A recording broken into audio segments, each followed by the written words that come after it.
This is a meeting of the Anderson Township Board of Zoning Appeals. It's hereby called to order.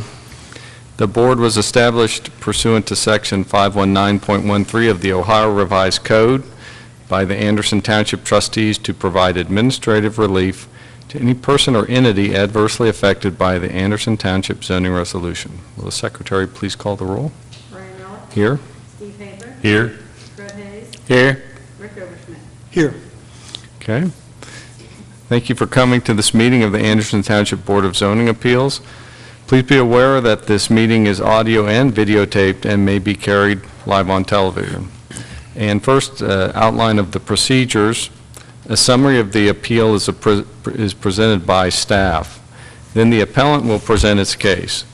The board members may then ask questions of the appellant. After that, all persons supporting the appeal will be permitted to testify one at a time after being recognized by the chair.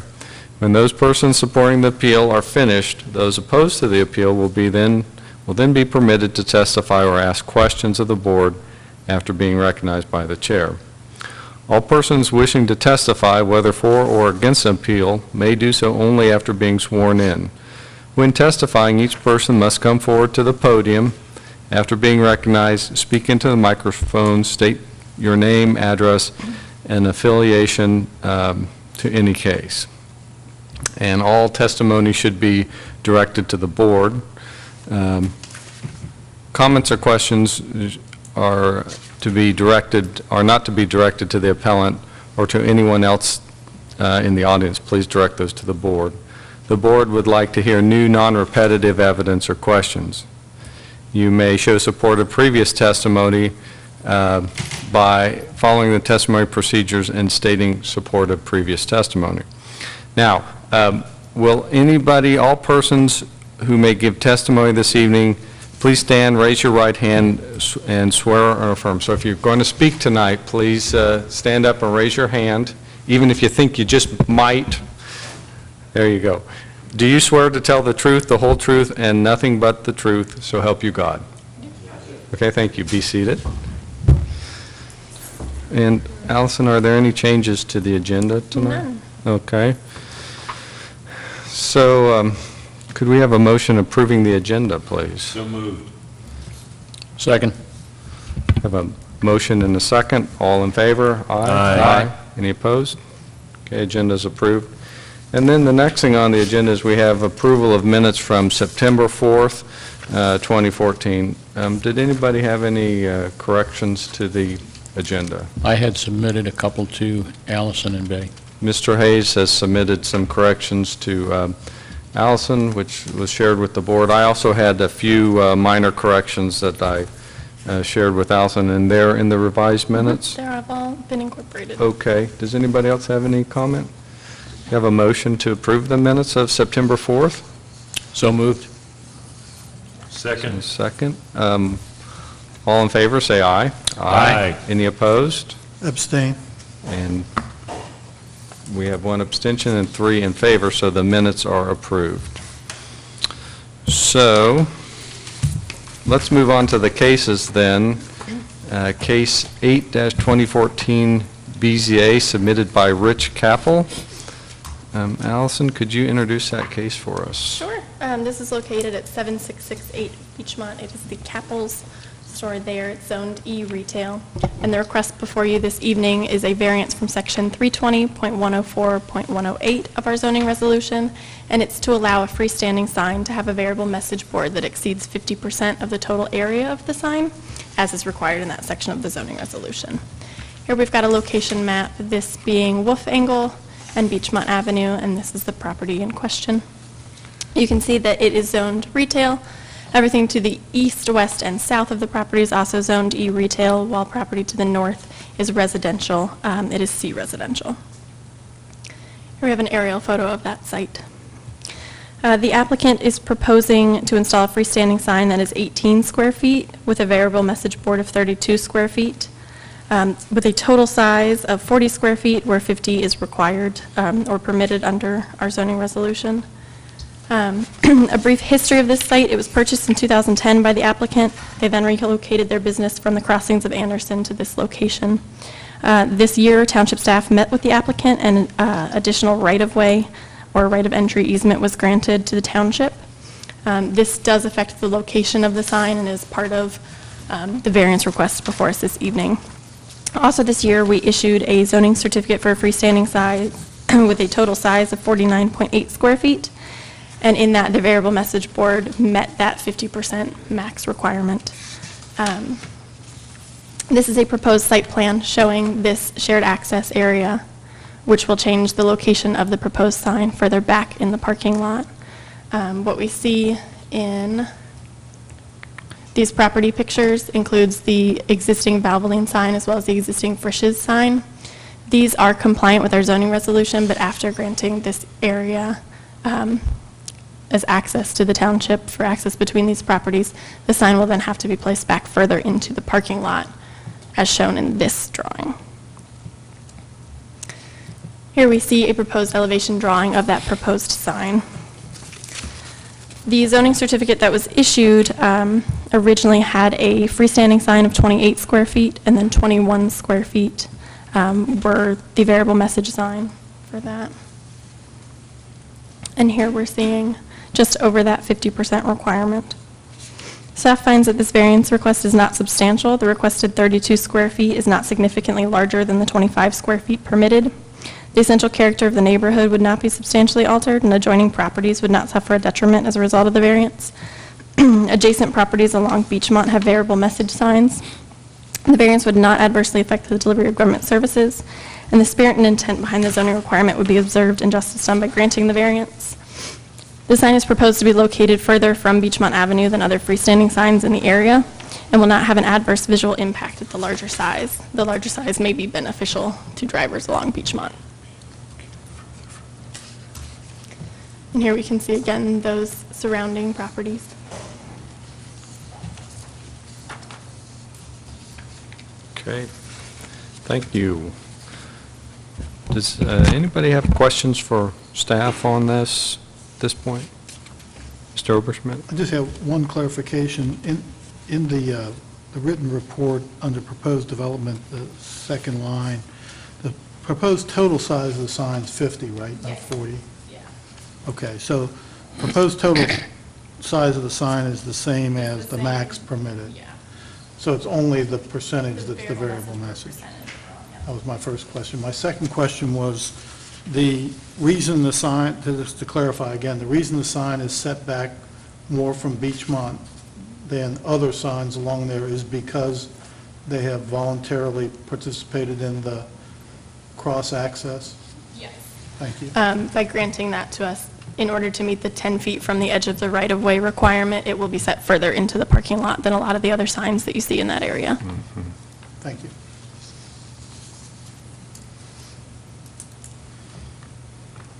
Other questions? So the shared access easement was a request of the township to the property owner? Yes. And the property, and that is an easement that has been granted to Anderson Township Yes. for access, I guess cross-access. Oh, okay, going out to the,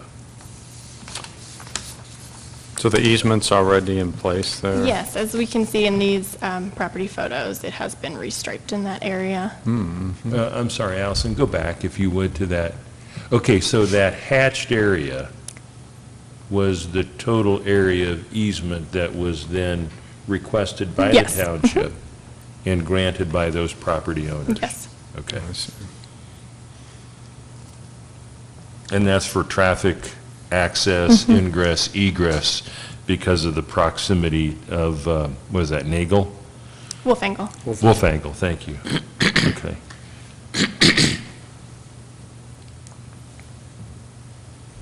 And then the requirement that the sign has to be placed back 10 feet from the right-of-way? Yep. From that easement? Okay.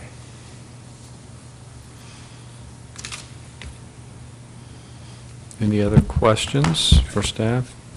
Thank you.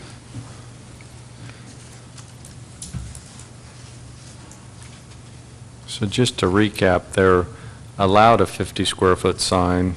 They're proposing a 50-square-foot sign, which would accommodate, under the rules, a 25-square-foot message board, and they would like to have a 32-square-foot message board. And they're being pushed back some because of the access easement. Okay. All right. Would the applicant like to come up and present? You can come to either podium you want. That one's fine. Yeah, you bet. Really, I have nothing further to add. If I could interrupt. Covered the data very well. I'm sorry. Could you give your name and address, please? Apologies. My name is Rich Capel. Rich, okay. I'm with Capels at 766H Beachfront Avenue. And if you see the Capco applicant, that is just a real estate partnership of the people that own the company. It's all family. So we've been in Anderson Township since 1999. We've been doing business in Cincinnati since 1945. We are family-owned. We compete with the big boxes, the Party Cities and Hobby Lobbies and even Kroger's. I mean, with the proposed expansion of Kroger's, that's going to present additional competition for us. So we feel whatever we can do to just let our presence be known, and that sign would certainly help to carry forward our message and even be part of the community further. We do support and have supported the Anderson Township Parade since it started. And, with the board, Mr. Carpenter did a nice job with the patriotic image that went up there. But, we're certainly, willing to support the community events and continue that tradition that we have. So that's pretty much the whole thing. You really presented it well. Thank you. Does the board have any questions for Mr. Capel, the owner? Go, if anybody, no questions? Yes, Mr. Hayes. the variable message, how often would you anticipate changing that message? I know there are specific regulations of the township as to how frequently that would change. I don't know what those are at this point in time, but we'd certainly, once it's installed, and that be talking to Jim Lewis, that we, are in compliance with all of, the regular operating procedures. Those are fairly liberal, actually. They can be changed fairly frequently. I was interested in your intentions by design. I understood from your proposal that your original intent was really to make sure that people knew where you were. It's without signage in the front there, it's tough to locate your business, and that made perfect sense to me. But the increasing of the variable message sign is what gave rise to my question of how often do you want to change that? I don't see it being a real quick flashing. I don't know what your permits. What is it? Maybe every what's the norm? I'm thinking, a couple times a minute. That we would put. I don't know if that's. And it would be the message that would come up would be seasonally appropriate to the parade with red, white, and blue decorations. And it's not going to be a veritable board of a bunch of different messages. They would all be seasonally appropriate to Christmas or Thanksgiving or Halloween. So in that sense, they would change by season.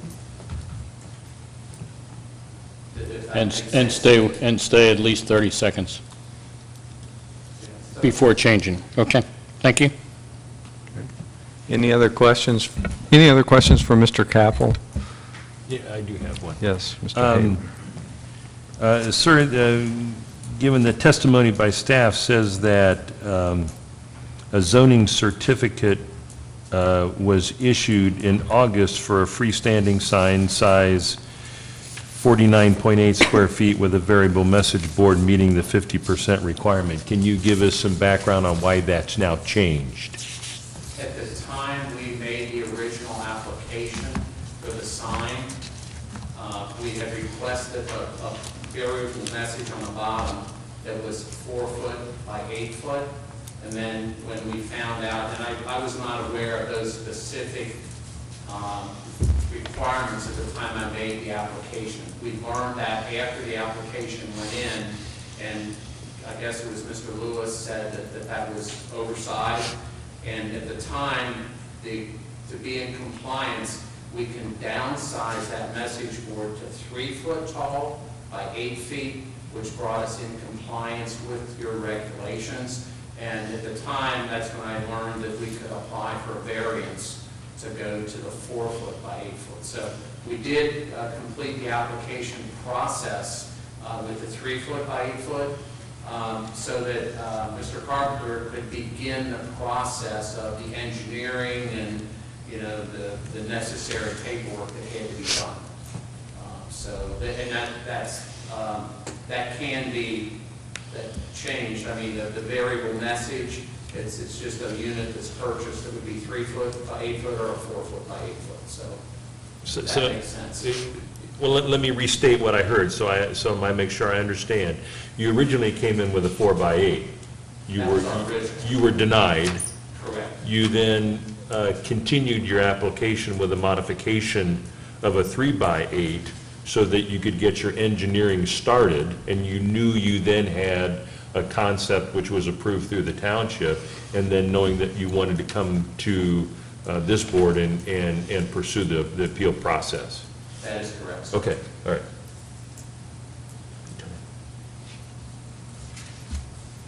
Okay.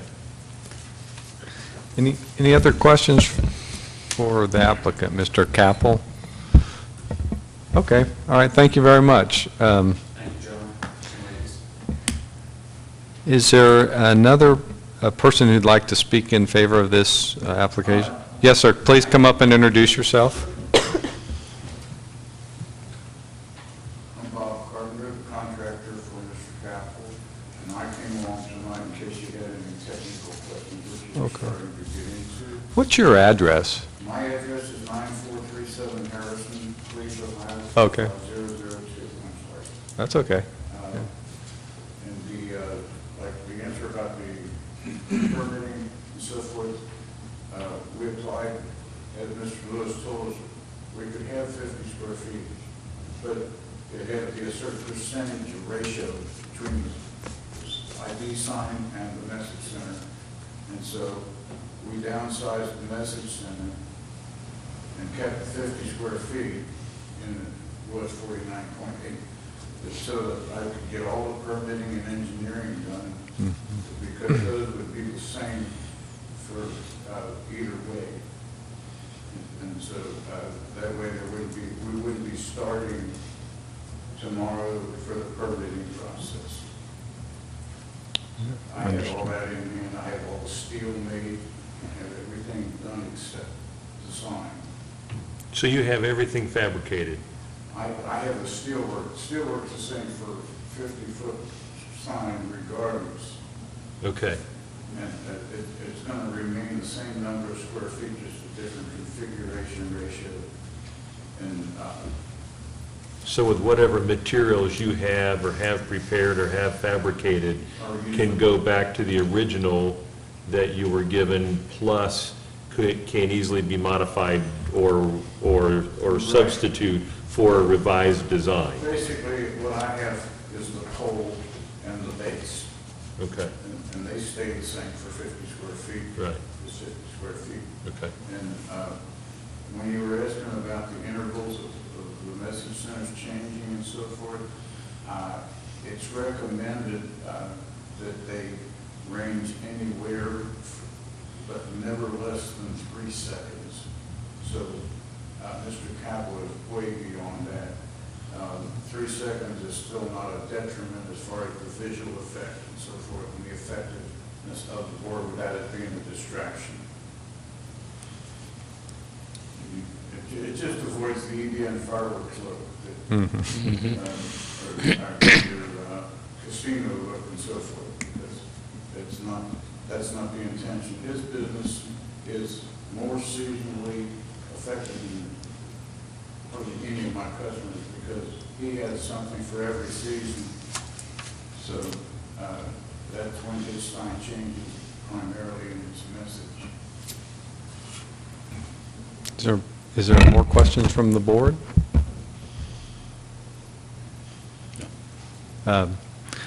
The electronic message board portion, can you tell us a little bit about the dimming features on it? Dimming features are programmable and primarily automatic. The sign actually is brighter in the daytime than it is at night because it's competing with the sun.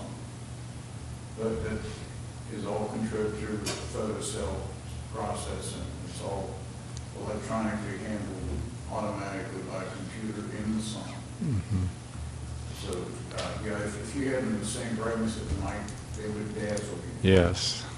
Yeah. I mean, it's amazing how they're actually irritating if they're not dimming properly. Now, it's a post sign, and I see from the drawing, it's trying to fit it in the existing parking field. How is that going to work? Are you putting it looks like right on the corner where the parking spots come together? How's that going to affect your parking and stuff? It should have no effect whatsoever on the parking because what we're doing is we moved it further back than we actually had to, just so that we could stay on one of the parking lines.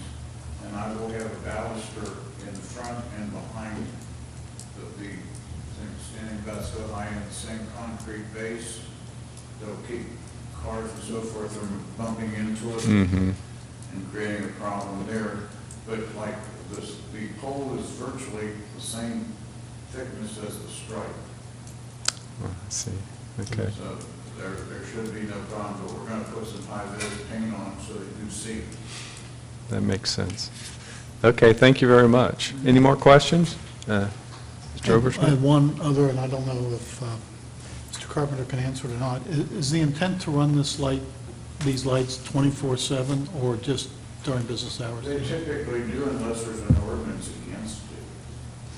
Can I address that, Bob? I'd just like to mention, at this point in time, our signage, lightage, and that on all the property, except for parking lot lighting, to light that, and also security lights that are under the marquee, most of it goes till like 11 p.m. and it doesn't start till, I'm not sure if it's 6 or 7 a.m., but it is totally down except for security lighting from 11 o'clock, let's say 11 till 6. And if that were an issue, I mean, I could, again, back it up an hour or so either way. That's just... Thank you. Okay, thank you. Mr. Capel, I have one more question. You received an earlier permit or approval from zoning, and you want to change and make the message sign larger. Can you tell me why you want to do that? It would just give us a little greater dynamics with putting our message out. You know, because of just the nature of our business, it's very visual. So if I can, that added space to go from a 3-foot to a 4-foot would just help to convey the color and visibility of our product. Okay, thank you. Yeah, and that's one thing we did work with Mr. Carpenter on sign resolution, and there are several different grades that we can purchase. And after my wife and I, after going through several viewings, I guess should I say, of different qualities with Mr. Carpenter, we did decide to go to the higher resolution. Just for the visibility, again, and the nature of our business being party supplies, and that it is colorful and visual. So we felt that extra size would be helpful. Okay, thank you. Thank you. Any other questions for Mr. Capel or Mr. Carpenter? Anybody else would like to speak in favor of the case? Anybody opposed or any additional information?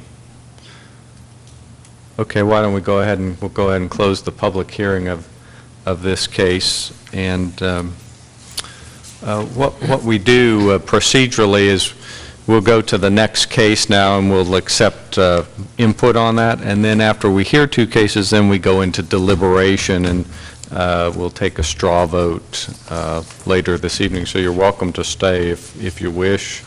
It's up to you all. Okay, thank you. All right. If it will be okay with you, can I just check back in the morning? That's perfectly fine, yes, sure is. Okay, thank you for coming. Thank you very much for your consideration. You're welcome. Okay, the next case, case 9-2014 BZA, submitted by Eric Coles on 8 Mile Road.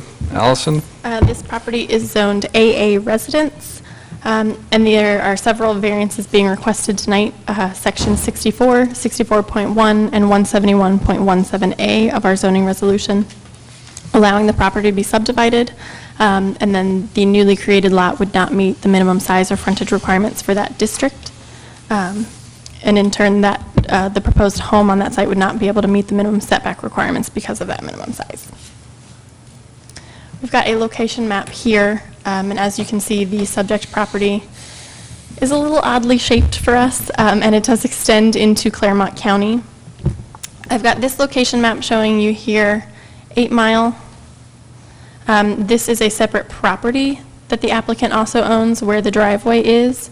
This property contains the residence, has a 20-foot panhandle down to this property, and then extends into Claremont County. This next map is going to show you in red the existing property, and then in green where the proposed split is. So we have a little shift there. To try and make it a little easier to understand, again, this property where the cursor is contains the driveway and a garage structure. This portion in red would still contain the applicant's residence, and this portion in green is proposed to be subdivided and a new lot created that would extend into Claremont County. So the variances being requested are several with this one.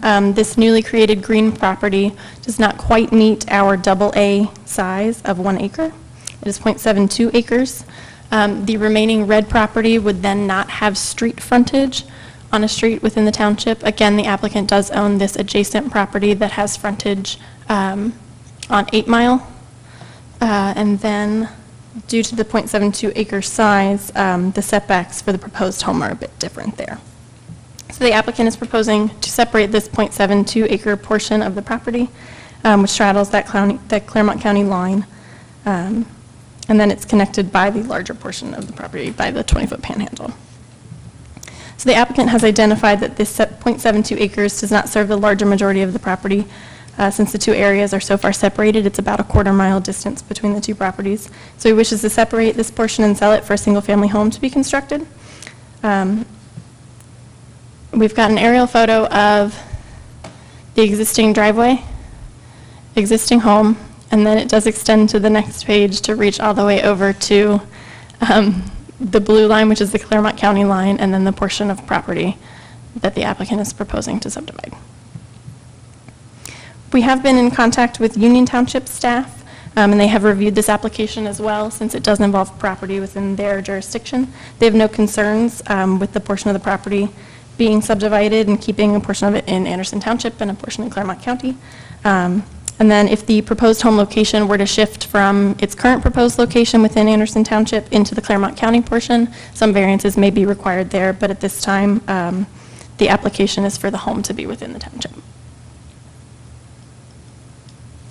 Here's a proposed site plan, and as you can see, the setbacks are reduced from what AA requires, which is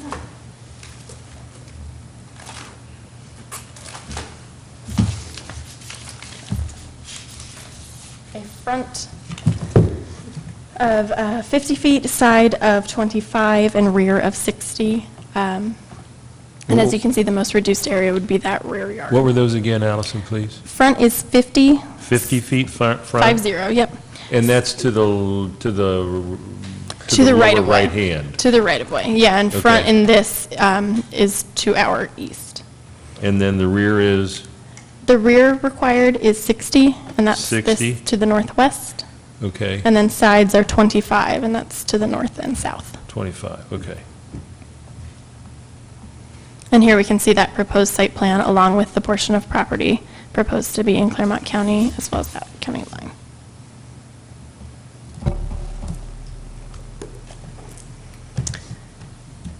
So staff finds that the .72 acres proposed to be subdivided does not serve a current purpose to the property owner, and being located a distance of a quarter mile away from the larger property, and does not really serve a beneficial use. So subdividing the property would give a beneficial use to that portion of the property. The essential character of the neighborhood would not be substantially impacted.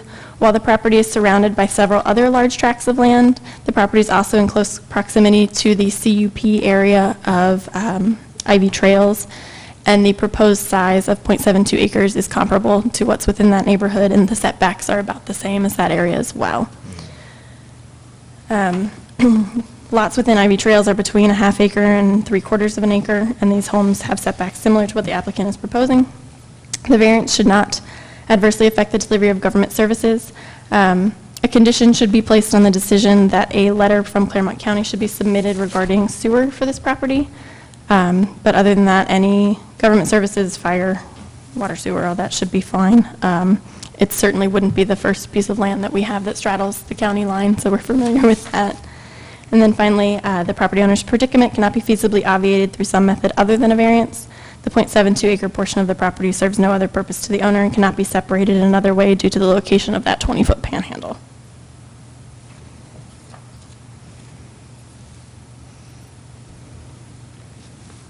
Okay. That's A little more quite piece- complicated than the last one. Yeah, that's hard to get your head around that one. I didn't show you. I forgot. So we've got property there we pictures go. here of the property that contains the driveway. And as you can see, you cannot see the home from the bottom of the driveway. And then we do have another set of pictures of the portion of the property that's in Claremont County. As you can see, it's currently wooded. This is kind of looking at the northern section of it, the southern section, and these are some surrounding conditions.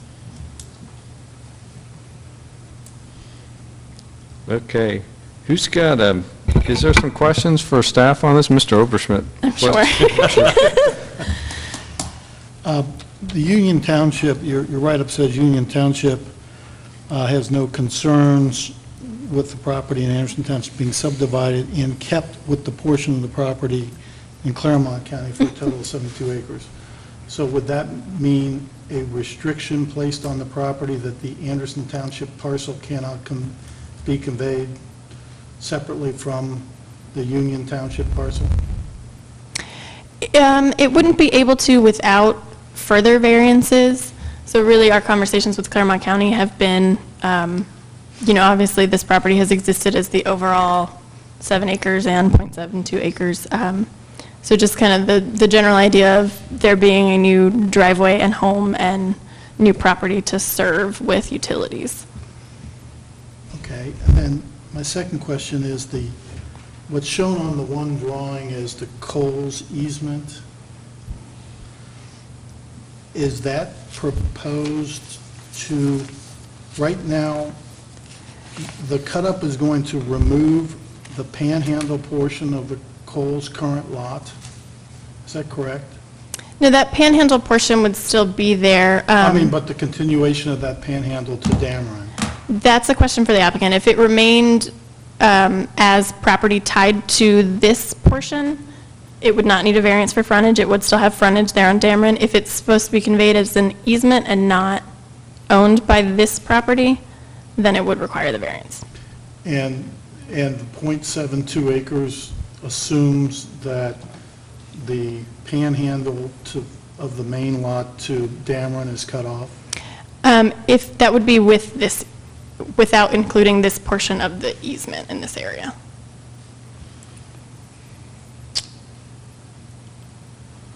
If that makes sense. That is this portion of the lot, not including this smaller red rectangle to the The south. 7.2? Right. Okay. .7. .72. .72, I'm sorry. Oh, okay.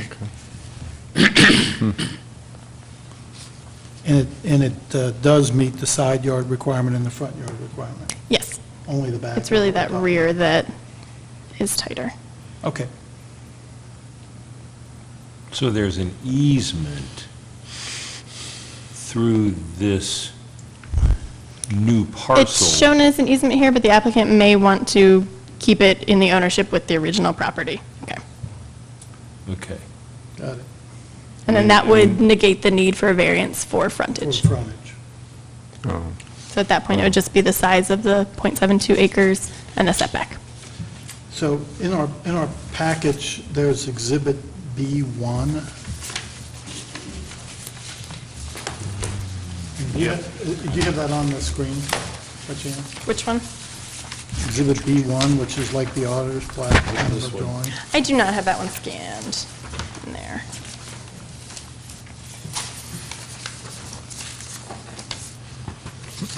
Okay. That'll kind of show you. Because I guess I'll ask the applicant, but the .72 acres assumes that the 20-foot panhandle is continued on to Dameron? Mm-hmm. Okay. Thank you. Oh, so in contrast to what's shown here. Right.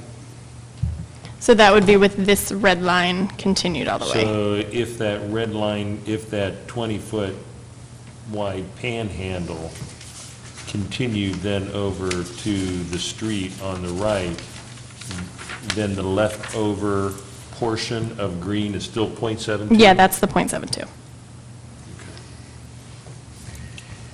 And what's the area of the lot with it as an easement?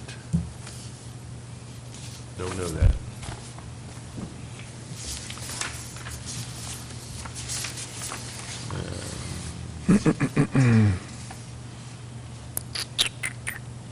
So 20 feet wide, and then that looks to be 155 feet in length. So another half Somebody acre. better at math than I. So I'm just going to throw out another half acre of 20,000 20,000 About, square yeah. feet, another half acre. So then we're up to 1.22 acres, rough numbers.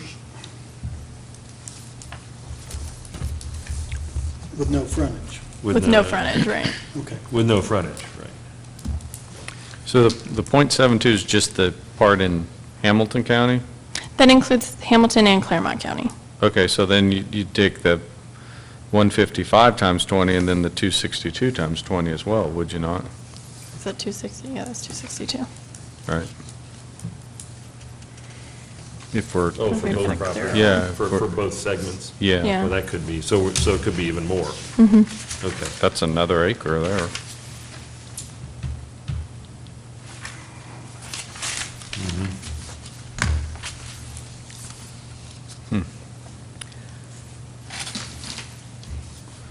Mr. Hayes, do you have a question? Yes, I do. I have a Okay. couple of questions. All right. Allison, in your summary for us, you included the comparison with the Ivy Trails lot sizes and setbacks, but the zoning of Ivy Trails, is that It's AA? AACUP, which stands for Community Unit Plan, so it came through as one overall site plan allowing for that smaller lot size within the AA district. Okay. That's helpful, very helpful to me. My second question then is that if we were to cut off that 20-foot panhandle that goes to Dameron Road, in addition to the variance, there should be some other restriction that maintains street access to this property, right? What would that be? So Would in that- our application that's before you, it's identified as an easement, but I believe the intention is for the applicant to keep that 20-foot access to Dameron. So in that case, this leftover portion of property that the applicant's residence is on would not need a variance Okay. for street frontage. Okay, but if it Without worked... that, this parcel would be larger, but then this parcel would be landlocked. Right. And we would have Without to set the some kind of a property to the restriction north. on this other property that the property owner also owns, and say that the street access is really to 8 Mile Road. Right. Okay. Okay. So those are the two alternatives there. Thank you. What about government services? You know, usually that's not a big deal, but this one's kind of funny because straddles Union Township and Anderson Township. Got the lot that straddles both. I mean, We have some- what'd the fire department say about this? We have some buildings that actually do cross the county line. Yeah. where a portion of the building is in Anderson and a portion is in Union. So it's not uncommon for our firefighters to meet with Union Township firefighters and determine who can access this more easily, who can get to some sort of incident here faster, and then either the township take it or Union Township take it. The So that would be dispatchers something know that- who to dispatch to? Yes. Because it does get a little tricky when you It cross does, the county lines, yeah. because you're talking about two different dispatch groups.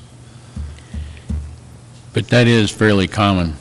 Yeah, we have a except number in- of them. Except in this particular case, this is really strange. I would guess that the first responders would come from Claremont County for the new proposed residence. But for the existing, I'm not even sure who would respond right now without changing anything. Would it be Anderson Township? It would be now Anderson Township. And they would get there by the access coming from 8 Mile Road?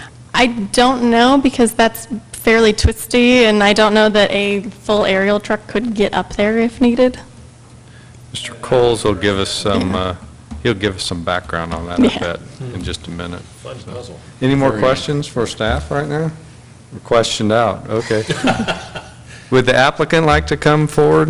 Mr. Coles, and introduce yourself and your address, please. Clear up some of my stuff. Thank you. I'm Eric Coles, 2900 8 Mile Road. Couple of your questions. Start with your fire truck access. We've been in contact with Anderson Township Fire and Rescue, and they know that our property, ambulance access can get up off 8 Mile, but any fire truck access will come in through the backside, through the Dameron Road exit. To To our property. One thing the aerial map, if you could zoom in, but you probably can't with the Cages map that you have up, we have a separate easement through our 1 acreage property, the one that we're looking to subdivide, that's separate from our panhandle, that runs out to Dameron Road. Okay. So we have a completely separate easement that's a gravel driveway out to Dameron. That's probably on the drawing that you're talking. No, that's the one I think I saw when I drove out there. That's the one that's got the private drive, beware of dogs. Yes, sir. And the continuation of that gravel drive currently services is a backup access to your house. Correct. It's our winter access. He winter access, you know, when it comes. It's flat. The other side, we're not getting out, but, and then you were talking about shared services. There's no sewer serving the property. We have water on Dameron, which will service the property. We already pay a fee for that water service. And then any garbage collection or whatever will come out of Claremont County servicing that property. So there'll be no services coming out of Anderson Township.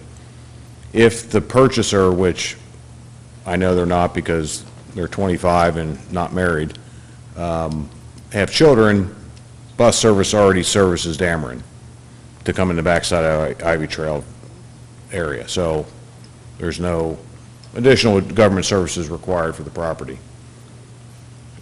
We would like to maintain the 20-foot panhandle out the back so we continue to have frontage servicing that property, which reduces it to .72 acres. But the way the property lays out, there's 4 20-foot panhandles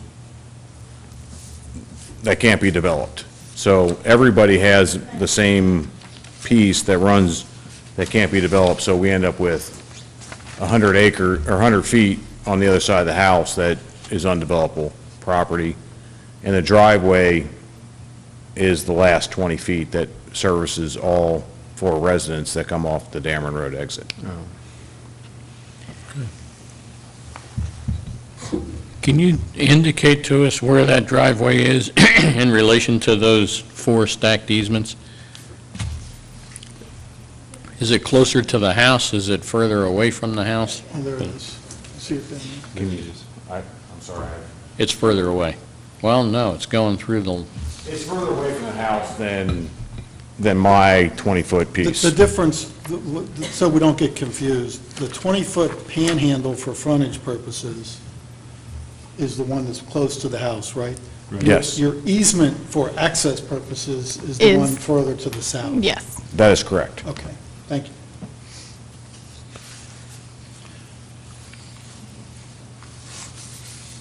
Is that driveway at the very bottom of the photo there? Is that the shared driveway? That, yeah, Yes, it is. it is. And it runs basically on the back side of the Ivy Trails neighborhood. It's partially paved, partially gravel. Go ahead. Just to clarify, so, and I think I know which option you're selecting. So kind of the three options for frontage would be to request for your existing house, what's left, no frontage, to require some sort of consolidation for frontage to 8 Mile, or what I think you're requesting here, which is retaining a 20-foot frontage to Dameron, resulting in .72 acres left. Yes, sir. Okay, and we don't have a legal description yet of that, .72? Not a formal legal description. Just the, okay, Ariel. So if, in order to, you could come up and meet the acre more or less. If you but then you'd have- weren't, If you had no frontage. right. I can't imagine we'd like that. Or if. Smaller somehow we parcel, had to retain frontage. Consolidate with the parcel on 8 Mile. Got it. Thanks. Is that a fair statement? That's fair. So the easement It's through the marked as an larger easement. parcel doesn't work. No, it doesn't give you frontage. Okay. That is correct. That's clarification, thank you. And the reason we want to maintain the 20-foot panhandle is to consolidate the properties and to do a survey of 14 acres of property is worth almost as much as the property sale value. Oh, I see. So basically, if we get it, otherwise it doesn't make sense to even do the zoning changes.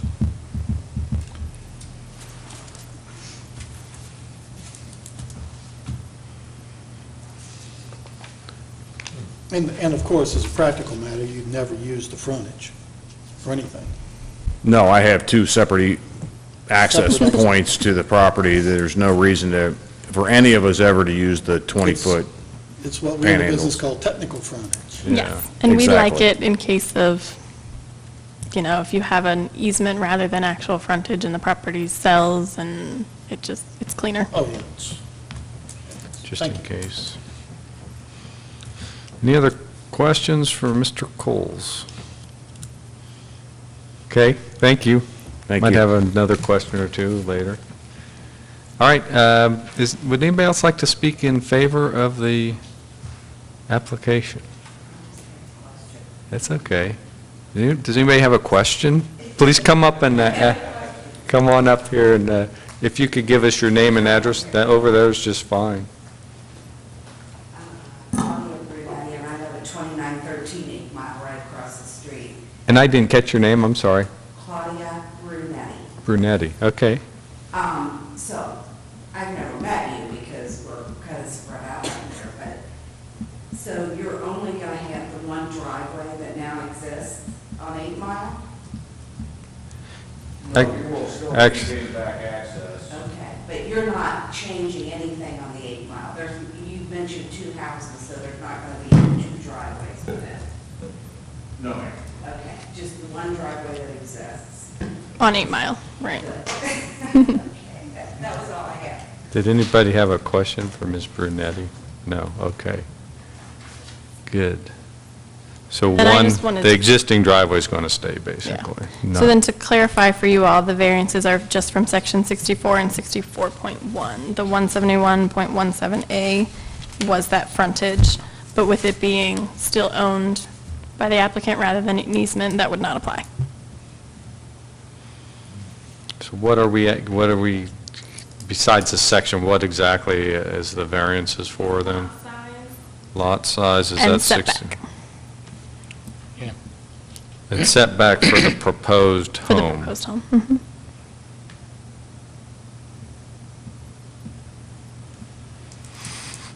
Okay. Mr. Chairman, I do have one additional question for the applicant. Okay, could you come back up, If you Mr. don't mind. Poles? Yeah. Because I was so focused on size and frontage and things, that the 33 or on one side and 40 on the other setback from the rear property line, behind that, there's a residence, is that right? Give me 1 second. Yeah, well, there's at least a swimming pool for the residents. We really don't have any residents anywhere near the proposed house location. Do you know if the proposed house will keep the tree buffer between, the swimming pool and other house kind of behind it? The first structure you see on that residence right at the top of the page is actually a barn that's taller than the house.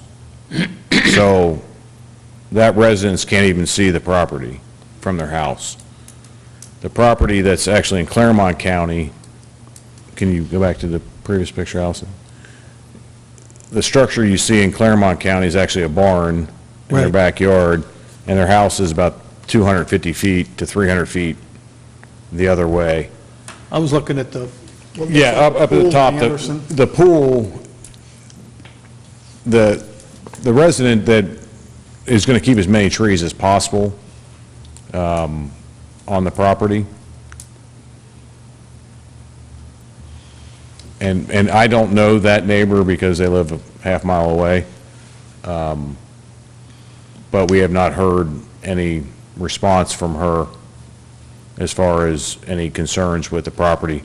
I've spoken to all the other neighbors, I'll say in our small community of 4 houses, and none of them have issues with the variance. They'd actually like somebody else to help mow grass, because we have a very long driveway that takes a lot of maintenance.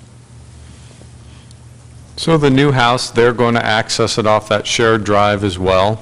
No, they will access it off of Dameron. So they're going to have their own driveway back off Dameron? They will have their own driveway. Okay.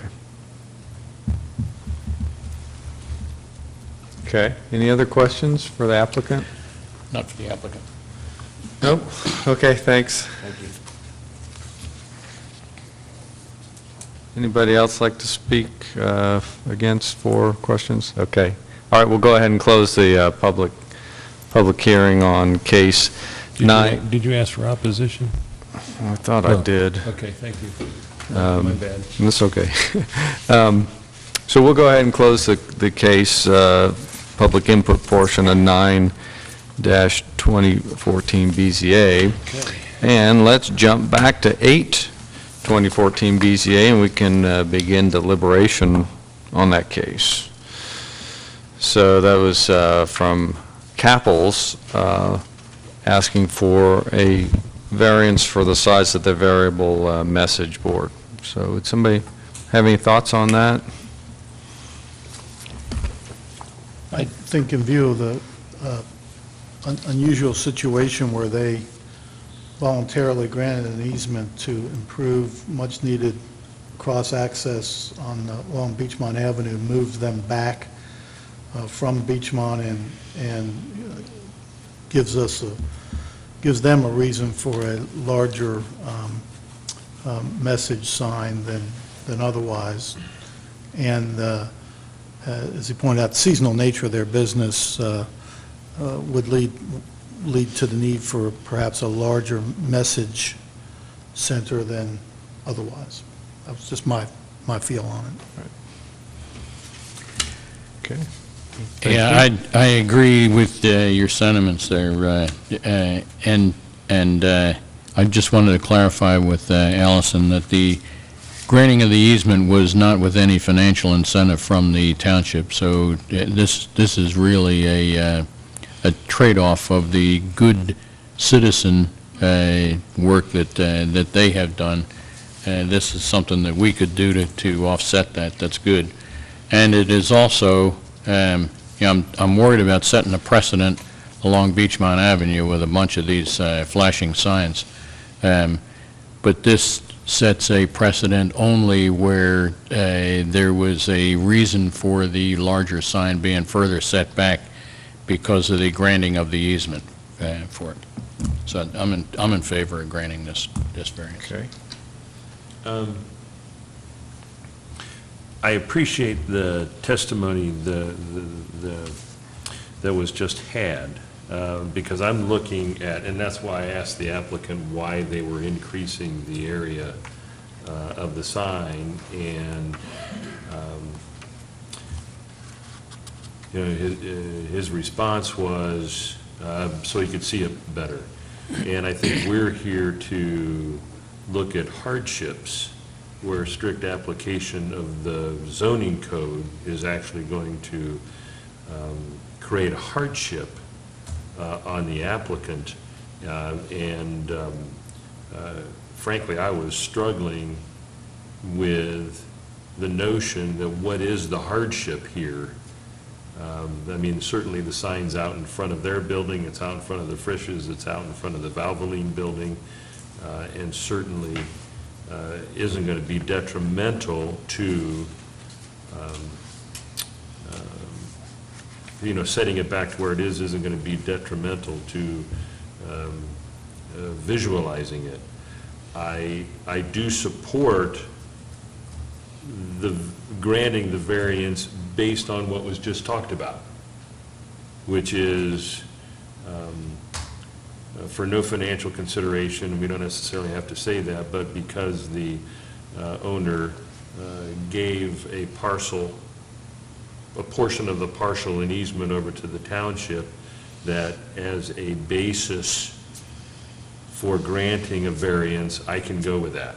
Otherwise, I was kind of struggling with why we were doing it in the first place. Yes, and I think the hardship is that it is further back away from what all other businesses consider the edge of the right-of-way. Right. And so the Frisch's sign is Up front. up front.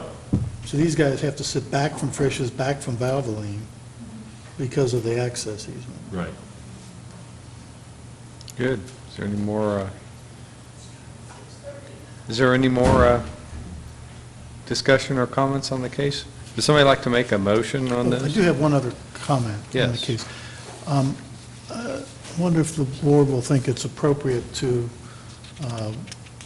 limit the hours of operation, and do we have a limit on hours in this code itself? You know, between midnight and 6 or something like that. My feeling would be not to limit the hours on that, just because I think that gets to be kind of, if we start having special rules for every sign that's along there, I'm not sure that that's enforceable, and we have to, I mean, it is enforceable if somebody's out there at midnight checking signs and stuff, but I think practically speaking, I think we have to accept that it's possible that it will be on all night long. I mean, I do think what Mr. Capel said about it being turned off from a business perspective makes some sense, because you're just burning the sign up when there's not a lot of passersby, but... I understand your point, particularly because we're not anywhere close to residential. I mean... Right, that's, It's yeah. not. Yeah, it's out on the main strip, so... I'd probably say... Do everything I could for light pollution on Beachfront. That's all right. Well, you know, this isn't much to do with the variance, but it does show, you know, those signs are expensive, and it just show reinvestment in health in the corridor for whatever that's worth, but there's certainly debate on aesthetics sometimes on those signs, so. Okay, good comments. Anybody else, any further comments or thoughts? Somebody like to make a motion on the straw vote? Mr. Chairman, in the case of BZA 8-2014 at 7668 Beachmont Avenue, I move that this board approve the requested variance for the higher percentage of variable sign for a sign at Capel's. The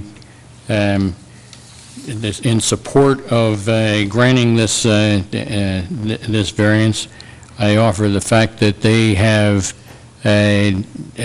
allowed an easement to the township that will aid the traffic flow on Beachmont Avenue, and that created a hardship of moving the sign back further away from the normal Beachmont Avenue right-of-way.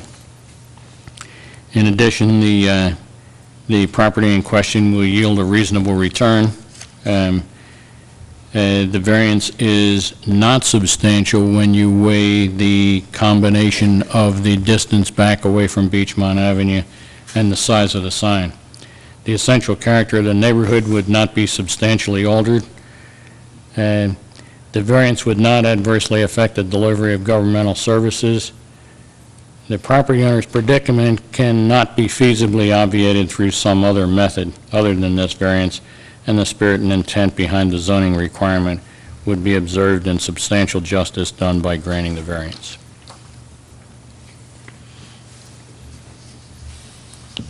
And would you like to add kind of have those customary conditions about the sign being built in conformance to the submitted drawings and the 1 year or 2 year start construction in 1 year? I agree with those additions. Okay, thank you. Is there a second? Second. Okay, a motion and a second. Any further discussion on this? Roll call? Steve Haber? Aye. Fred Hayes? Aye. Rick Oberton? Aye. Brian Ellis? Aye. Sweet. Okay. Let's go to the next case then for deliberation. Case 9, 2014 BZA, 2900 8 Mile Road, and we're talking about a variance for the lot, if the cut-up would go through, for that to happen, they'd need a variance for the lot size and also for that rear yard setback. I think that's what we boiled that down to. So discussion on that? One thing I wanted to mention that came up to me regarding Mr. Oberschmidt's concern with the adjacency of the house to the property to the north and the west. Could we move the house towards the south and southwest? I mean, we are dealing with a front yard issue, but the front yard, the front yard issue, there are 4 panhandles in front of the house that aren't ever going to be built on. All this property down to the bottom, because of panhandle situation, isn't ever going to be built on. So I was just, an idea came up that if we move that house to the lower right to give more screening back to the property to the north, that might not be a more satisfying solution. Potentially not having to provide a variance for a rear yard, but maybe the front yard and a rear yard. I'm sorry, side yard. Thoughts on that? Well, I wish we would have thought of that before we closed the case, because I think that's a very interesting one that we would probably... Well, it just came up to head. Well, So. that's why you're the creative one. But I don't know if that works for the applicants, and so, Okay. unless we were to reopen the case, I guess. But the difficulty with that, in my opinion, though, is that That's okay.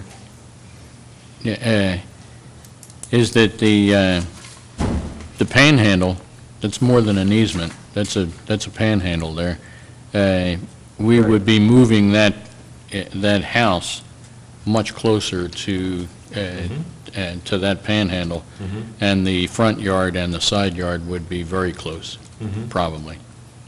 So it would potentially cause equivalent problems. no, I don't think it would cause problems in terms of you'd shift the variance, but the side would be just to the panhandle that Mr. Coles owns as part of his lot, so it's not really the buildable portion of anything. See what I mean?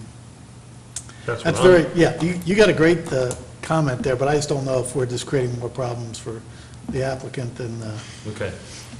Well, a related question to staff, really. The notice on this variance discussion was well marked on 8 Mile Road, Yes. but it was not that I could find anyhow, and I meandered back all over the back properties there. I could find no other notice back there. Was the property owner that Mr. Oberschmidt questioned in the northwest part of this? Yes, as they have property that's within Anderson Township. And yes, they are Anderson residents, I can see that. And they were questioned about how they feel about this? They were notified of it. they were notified. They were notified, okay. And we have heard nothing from them? No.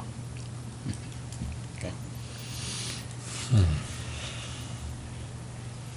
Then I think with that, I would be in favor of granting this variance with the restriction that some vegetation screen be continued, because we're granting this variance with the land, with the future owner that needs to retain the restrictions that we would put on it. And I would say that a vegetative screen that is like what exists already would probably be sufficient. Would be maintained? Would be Or maintained. replaced, if Or you- replaced, but it's similar to what exists right now. I would think that like you, I'm in favor of this variance. I would put a few conditions on it, that the structure be within the building envelope, shown in the application, because we don't really have detail on the location. That the portions of the parcel in Anderson Township not be conveyed separately from the parcel in Union Township. So that, I think that would apply frankly to both the retained parcel and the newly created parcel, so that both parcels continue to have actual frontage on a roadway. And that, as Mr. Hayes said, that vegetation either be maintained or replaced in the rear yard to provide a buffer for the property to the northwest. Rear end side, the north side. And I think we do have some unusual conditions here. Obviously, we have it split between different different counties and townships. We also have the unusual condition that I'm not sure you can do anything else with this portion of the property. I do think this is one of the rare cases where there really isn't another use for that property. And that this is very much in keeping with the character of what's back there, a wooded lot. And if you took into effect the technical panhandle that is going to be created, if you were able to include that in the parcel, it would be very close to an acre, if not in excess of an acre. One of the things I like to see when we have conditions on the landscaping for that rear yard is that we would add that it be maintained, but maintained in healthy condition too, because sometimes they leave that natural vegetation, but it gets stressed during the construction, and then a few years later it starts dying, so that could jeopardize the screening unless we have it maintained in good condition. But I had a question, pose it to you, Mr. Oberschmidt, on the conveyance together. Do you do that by deed, or how do you, because somebody could come and say, well, I've got this parcel, and they convey it, but how do the recorders know or to do that? I think it's a good idea, but I just wasn't sure mechanically how it worked.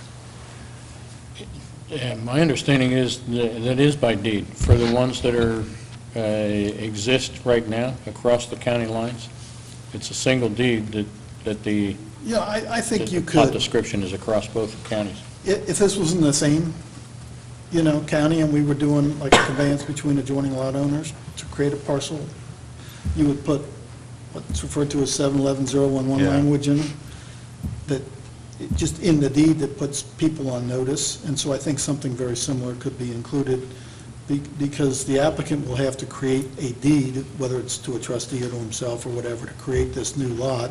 He could include some language like that in there just to place it of record, so that future purchasers are aware of the restriction.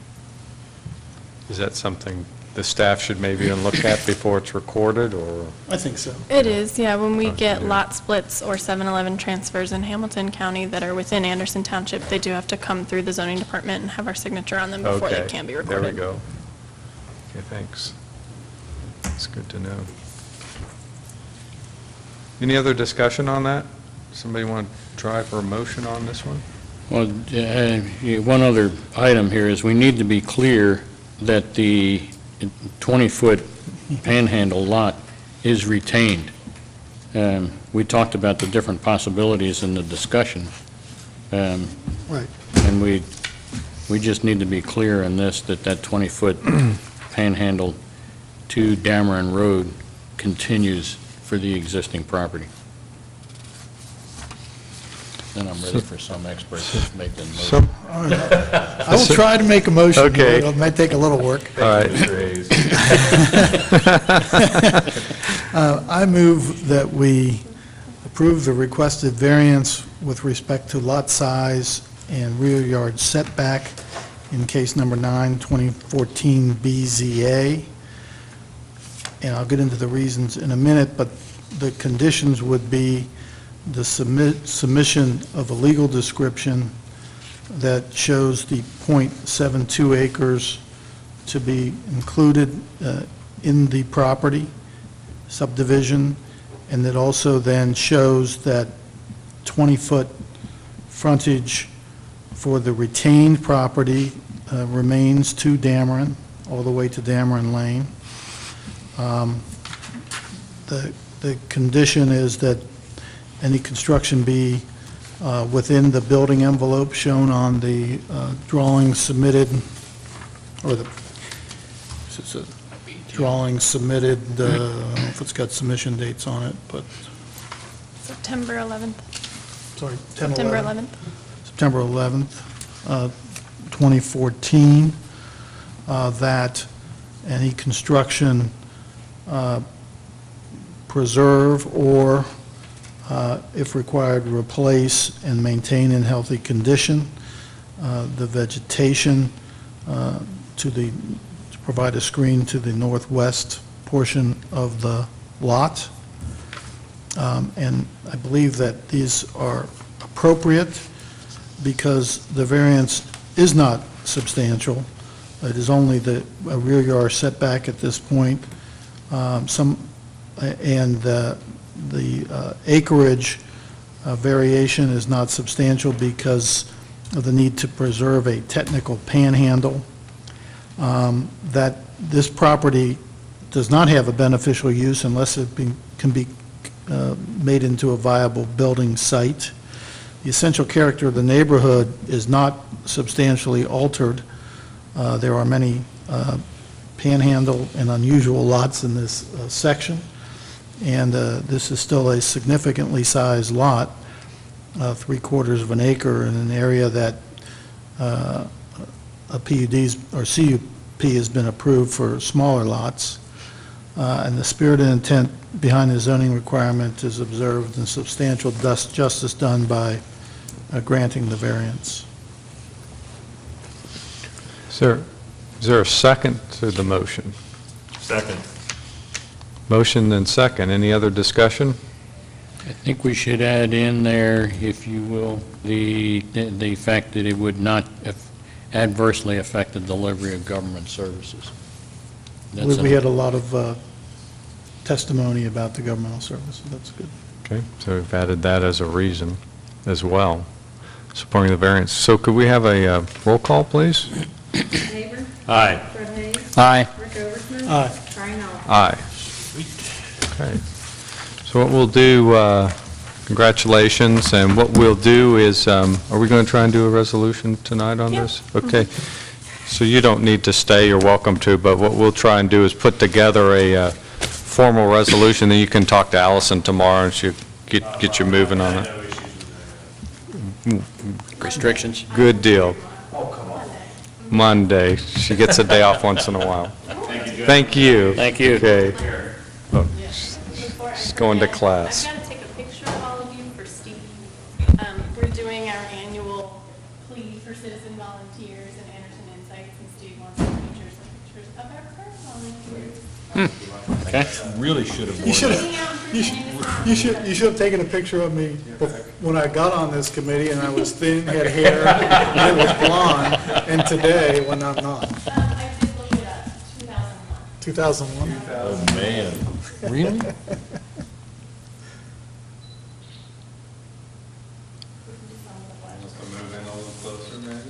No, we said act like you're I'll act like we're doing something. Get the gavel and just ready to just smash everything down. I disagree with Mr.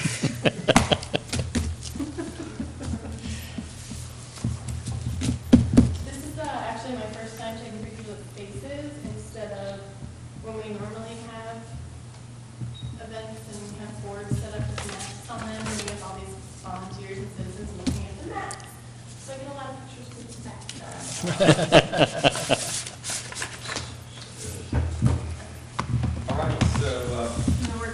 So we'll take about a 5-minute recess, and Allison Betty can work up a resolution, then we'll take a look at it.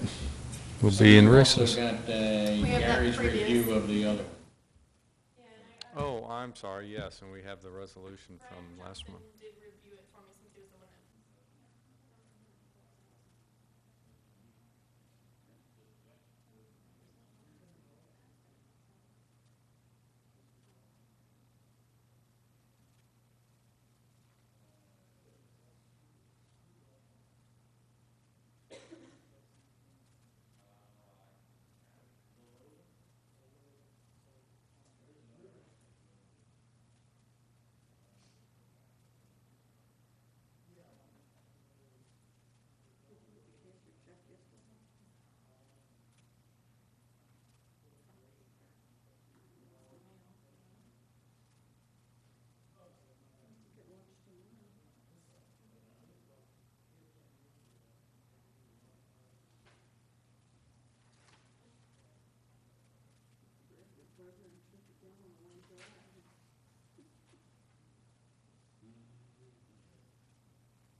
you guys are gonna have to add a lot to this. They think. They say help on one. On the last one.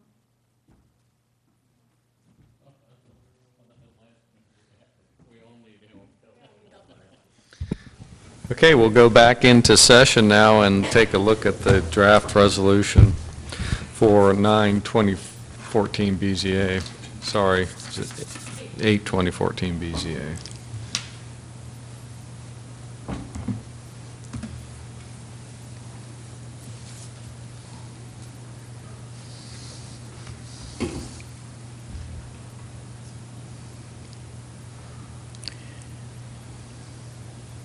Allison, a question, is the owner address, This is, the owner that we list is the owner for the auditor site. So Okay. it's not necessarily the property address, that's where we add in the property address and usually a business name. okay?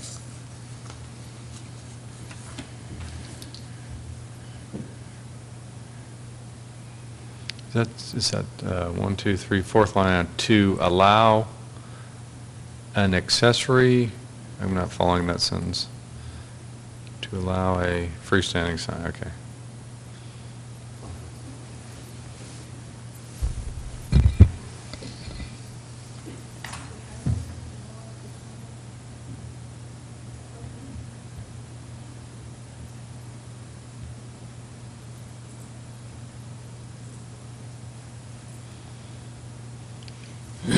Ready to scroll down?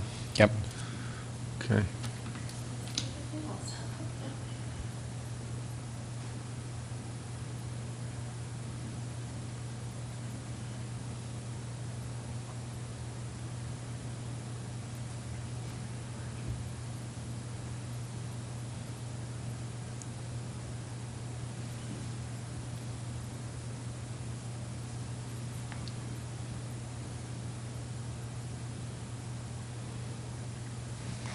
I think number 4, which is kind of key to us. Yeah. For one thing, we probably need a period instead of a comma after the word variance, and then I agree.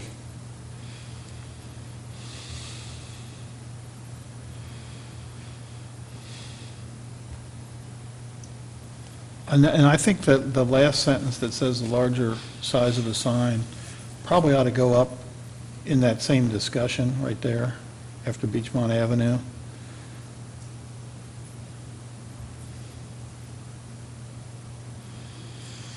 I'm going to jump.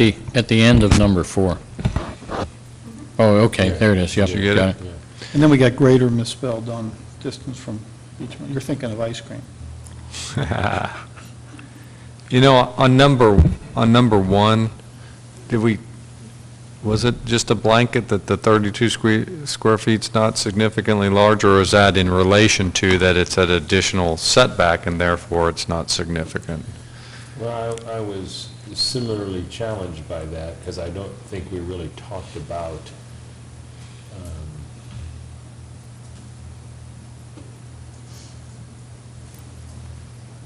well, that makes it more palatable, because I didn't want to put that in there. Just say when the setback is at a greater, after setback, put is at a greater. Or, no, did you, when, it's permitted when the setback, When setback a greater distance from each that's other. fine, I'm sorry, that sounded good.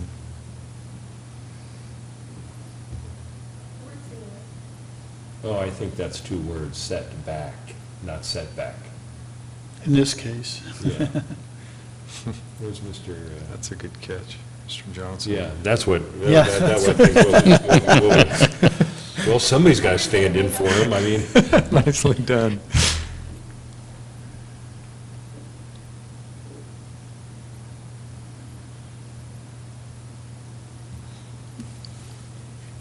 I'm ready to scroll down, if everybody else is. Yep.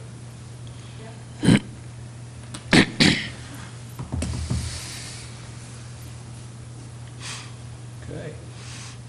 Okay, any other comments on that? Somebody like to make a motion to approve and journalize? Are we going to approve and journalize this one? Okay. And we're approving the approving resolution. I move in case 8-2014 BZA that we approve and journalize the decision to grant the variance. Second?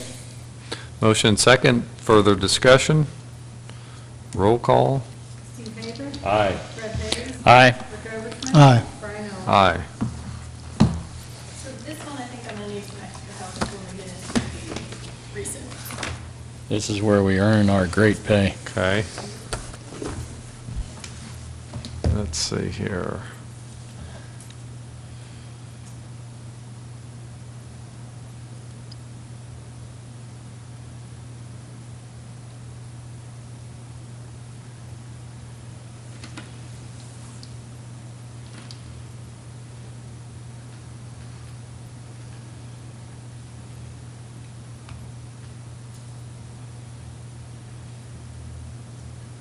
I'm good so far.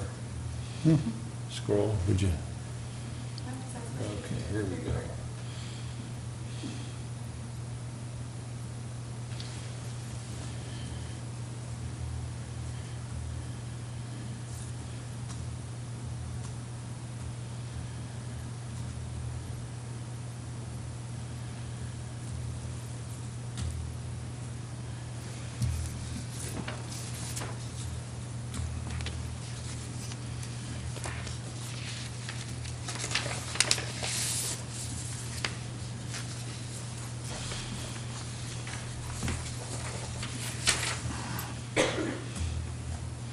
So you might add a little bit of just a few words at the beginning of number 1, just noting that the subject property would not yield a reasonable return without the variance because and then just pick it up.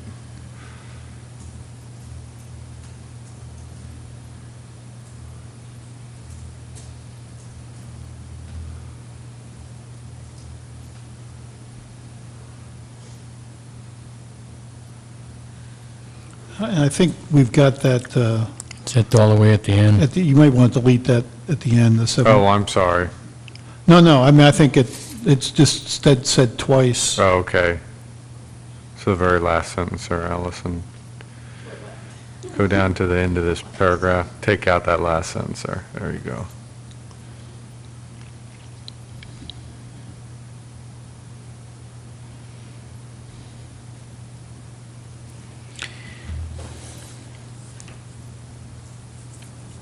In addition to number 1 there, I don't know what else you've got coming, though. I want to add in, make sure that we add in that the 20-foot panhandle is retained for the, Comes in the conditions.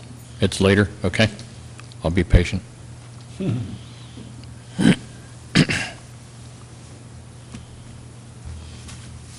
Okay. Yep. I need another second. I'm slow on this one.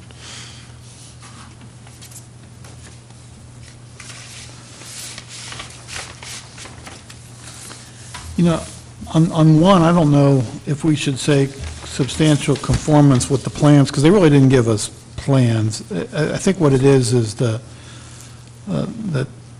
structure will be within the, building envelope shown on the plans dated. Or shall we say just the setbacks? The setbacks, shown on the drawings, or, because they really didn't give us a building plan of any sort. The condition was that it be built within the indicated footprint on the drawings. But they're also saying that they're going to build this particular house. I guess they- Exhibit D. Yeah, I guess they did, didn't they? Exhibit D.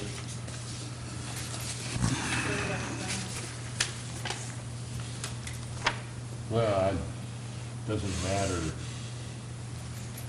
I don't think it What about in matters. conformance with the mean, we're only con- footprint indicated and the, Setback shown. Yeah, I don't think we're concerned about the drawing of the elevation and the floor plans. No. right, I agree.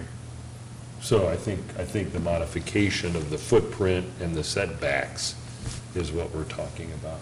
Great. I'm comfortable with number 1. Okay. Okay. Here's where we get a little funky.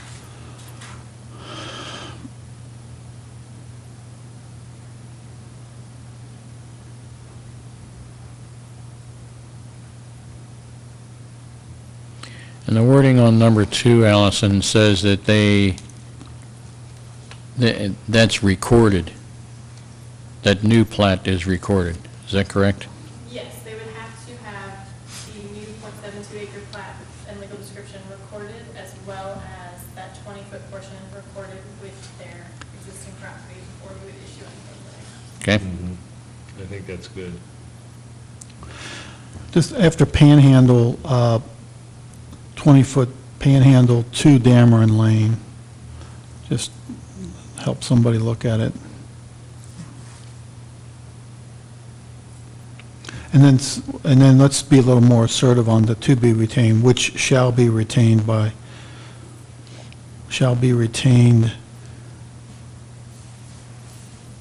Yeah, it's not which, it's shall, right?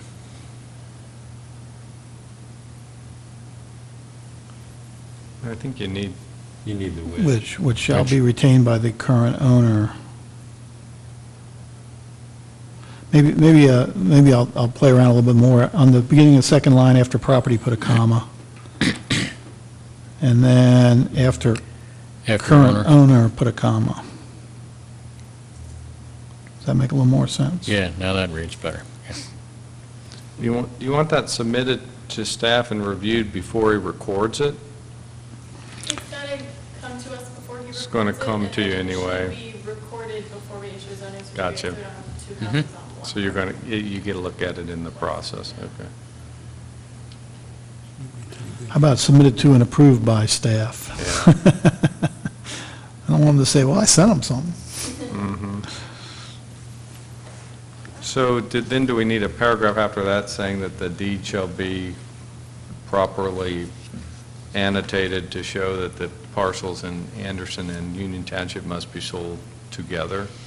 I don't know that we have a way to check it. Well, you could have him submit the deed to you before he records it. Well, if that is not retained as a single parcel, then the parcel that we're creating here is landlocked, Right. and we don't want that. Right? So maybe we should just put a condition in. That they be sold Condition, together. condition number 3, that the portion of the .72 acre property in Anderson Township shall not be conveyed separately from the balance of the tract in Claremont County.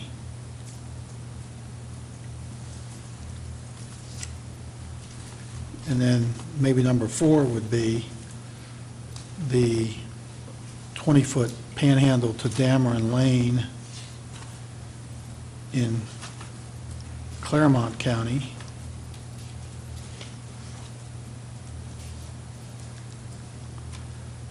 shall not be conveyed separately from the balance of parcel 500-60-139.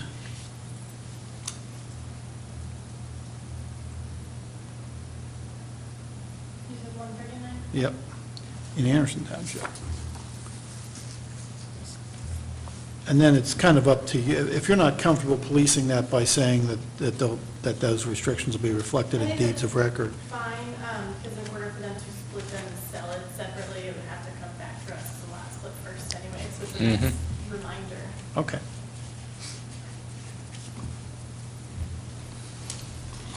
Right, you said People that. comfortable with that? And I kind of rattled that off a little fast. Yeah, those That's sound pretty good to me. Very good. And I think, Rick, I thought your comment about the vegetative screen had something to do with what was existing, and I'm just trying to find my notes on that. I think he said that they would maintain the existing or provide the Replacement. equivalent replacement, Okay, in so, case it got torn up or something.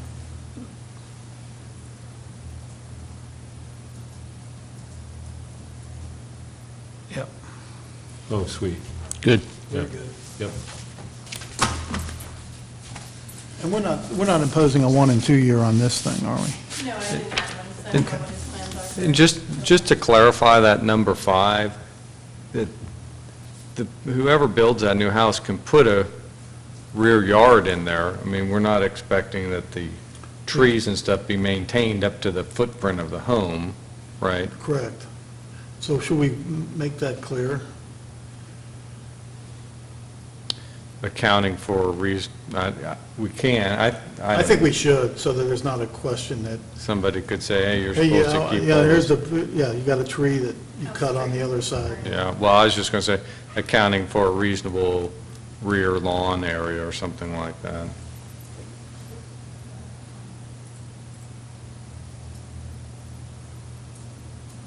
That's fine, yeah. You don't want vegetation right up against the No. house. There's not going to be a lot of room there, though. No. But they shouldn't want, I mean, they'll want to keep that, they're not going to want to look at it this swimming pool either. Anything else on that? Would you be comfortable in saying for, instead of a reasonable rear lawn area, accounting for some rear lawn area? Yes. I'd be It's comfortable. probably some rear end side lawn areas, because we talked about side above. We're down to And 33 feet and I and think, 28 feet. I mean, maybe, Not much maybe when they approve the, when Allison's office approves the zoning certificate, they'll reference us, and we'll have to exercise some judgment on that, I suppose. And the rest of it's boilerplate, Allison? Okay. Okay, Can you does- scroll back up to the top, not, yeah, whoops, Second That's- screen. no, no, Little in between. All reasons, yeah.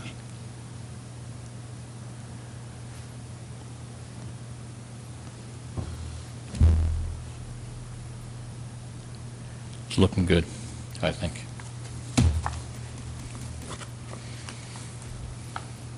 On 4, you could just add due to the unusual shape of the lot, maybe.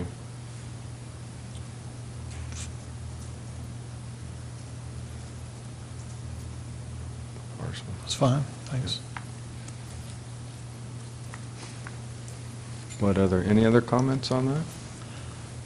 Came out pretty good. Somebody want to make a motion? Mr. Chairman, I move that we approve and journalize the decision in case number 9-2014 BZA granting the variance requested. Is there a Second. second? Okay, got a motion, a second. Further discussion? Roll call? Steve Haver? Aye. Fred Hayes? Aye. Rick Owerton? Aye. Brian Ellis? Aye. Sweet. Okay, good job with that resolution, Yep. and to you guys, too. I thought that was going to be rough. Any other business? Turned out to be. Okay, we're adjourned.